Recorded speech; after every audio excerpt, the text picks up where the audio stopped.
Okay, part 2 of Jailbait. We're now into the first verse. It's stripped right back down. The production, as I said, Derek Lawrence, Martin Birch is fantastic. The song's stripped right down. We're going right back to heavy duty. Full blown rumpa-dump, right? And Ted Turner sings, "I'm wondering why your face no longer shines." No, I don't know what it means either, right?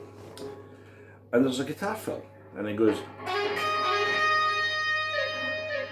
right? Now, if that were a few years later, a guitar fill, when there's that tiny little space, a guitar fill would be that, there'd be a lot of notes crammed into a little space. This is a very, very simple G, A, E,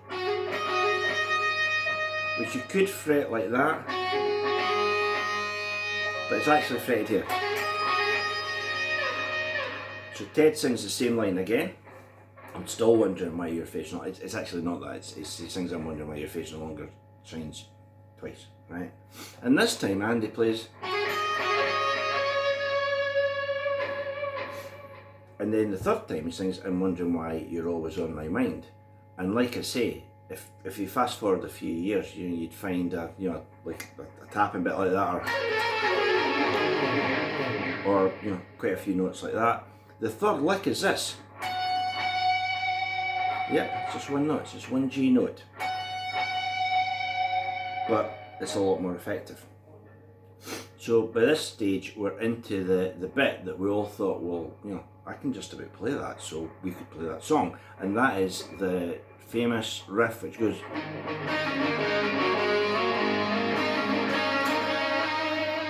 best way to fret it or finger it is,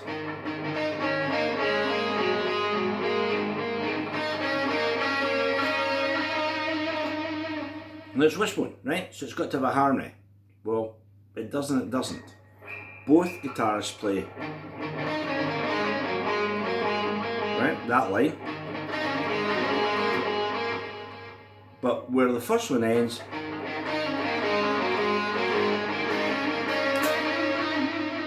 the other guitar goes.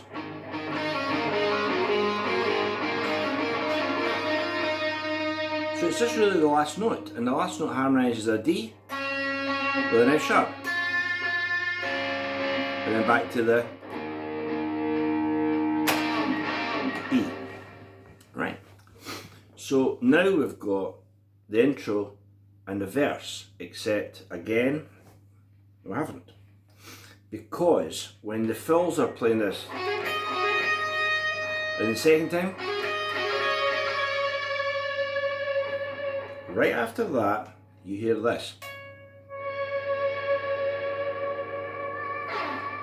It's a D note that is echoed, and it just seems to come from nowhere. And it's in the background, but it's there.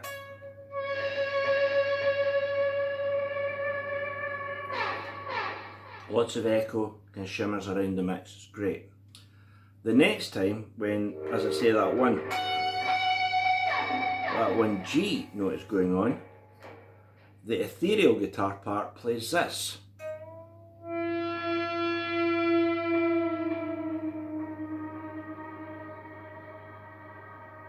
Right? Isn't that a beauty? So that's an E note, the tonic, pushed up to somewhere approaching, it's on the outskirts of F, right? So we get this.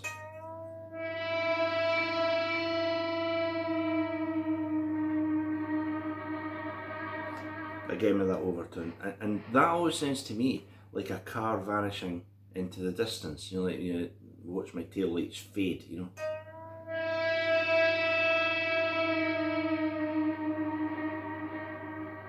There. Now I've only heard that once before, because that obviously, that note is going to key. We've played a 5-note scale, we've played a major scale. We've got lots more scales to come before we get to the end of the song. Believe me. We've played a minor scale, we've played a major scale, but that flat ninth is kind of on edge. But as I say, when you hear it,